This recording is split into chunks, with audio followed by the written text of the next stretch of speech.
இந்த ஆட்சியில் கவர்மெண்ட் வந்து யூரியா, பொட்டாசு, உரம் இத்தனையும் மானியம் கொடுக்குறோன்னு சொல்லிட்டு மத்திய சர்க்காரும் கொடுக்கல. இதை அதை பற்றி கேட்கவே இல்லை மாநில சர்க்கார்.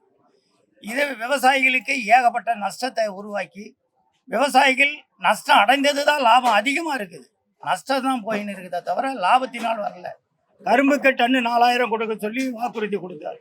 இது வரைக்கும் அதை கரைய அந்த கொடுத்தபாடு கிடையாது. அதை நிறைவேற்றலாம் அந்த கோரிக்கையை.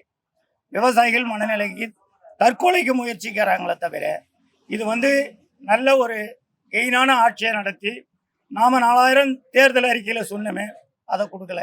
கேட்காத்தெல்லாம் கொடுக்குறேன், கேட்காத்தெல்லாம் யாரும் கேட்டதை கொடுக்கல, கேட்காத்தெல்லாம் கொடுக்குறாங்க. அதே போல் வருவாய்த்துறையில் பட்டாவை விவசாயிகளுக்கு கொடுக்க வேண்டியது 50,000 கொடு, 1 லட்சம் கொடு அப்படின்ற ஒரு மனநிலைக்கு தான் இருக்குது. விவசாயி போய் அங்கே ஆஃபீஸில் நின்னன்னு சொன்னால் சிகரெட்டு ஒரு கையில், டீ ஒரு கையில் வாயில் வச்சுக்கிட்டு